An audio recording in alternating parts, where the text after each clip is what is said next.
This is Clarence here, and I'm here with Elizabeth Dungan, and we're here on her property out in the mountains where God uses her to just bring healing and rest.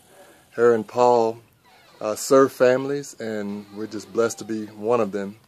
But I want to talk to Elizabeth about 2015 and some of the things that are coming up in the future, and ask you a question, Elizabeth. Elizabeth, what do you think the body of Christ should be focusing on right now as far as 2015 and the years to come?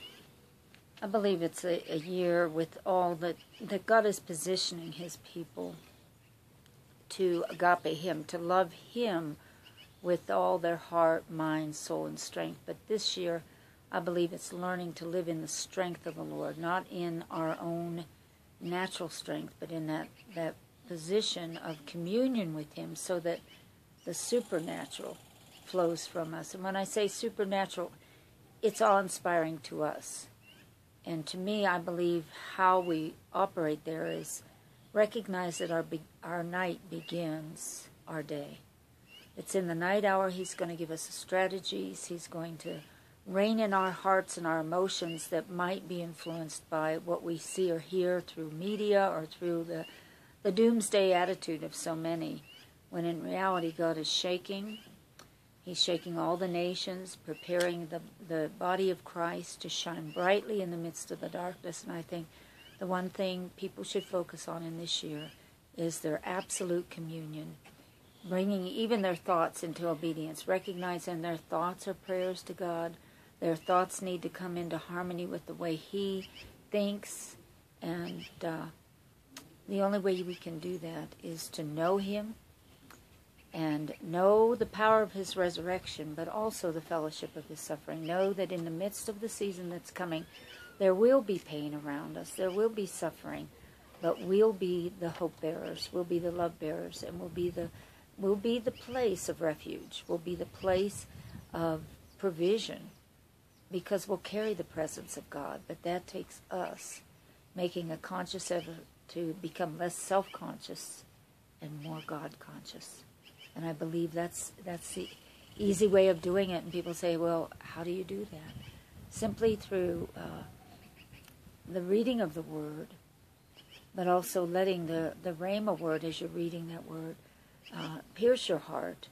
And as it pierces your heart, let your prayer, whether it be through the mental exercise of just thinking, okay, God, I know that the apostles operated in the giftings of your Spirit, and they were no different than we are. I want you to stir up all the gifts in me. I want to be on assignment in your moment, at your will, to bring what you want brought forth, to bless all that you want blessed. And God is a God of blessing, and we so often forget that. We're looking at the hardships all around and attributing that to God, when it's really the fallen nature of man and the enemy of our soul. And I pray in this year there will be greater clarity, greater dominion, the power of God demonstrated through us. All look more in the reflection of the likeness of Christ. And that means there'll be dominion authority. And sometimes love and mercy have a hard edge to it, but it's always done in the gentleness and kindness of the Spirit and out of the motivation of His love for His creation, His people, and all. When I say His people, not just the church, but the lost too. His heart, if you ever want to experience the heart of God, just ask Him. Let you feel what He feels toward the lost, and He'll infuse you with the compassion that you'll need in the days ahead. Thanks, Elizabeth.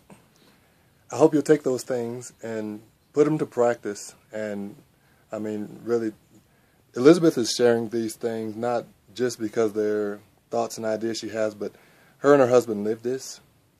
God uses them secretly in a lot of ways to touch the body of Christ. And in no less fashion you have a purpose that's just as important.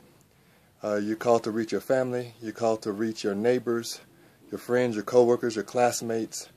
And through this type of communion and fellowship, through this preparation, you can have a life just as fruitful as I've seen in the life of Paul and Elizabeth. So take that exhortation, and we love you all, and God bless you.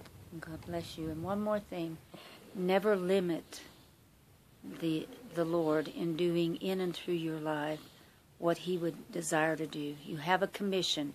It's the mission he designed for you, and you're just going to co-labor with him. So don't disqualify yourself. I'm one of the most timid individuals in the natural, but in the spirit, there is a confidence that my God, who I love, and your God, will show up when I have need of him and do exceedingly above and beyond what I have ever imagined I could do. It's not about us. It's about him.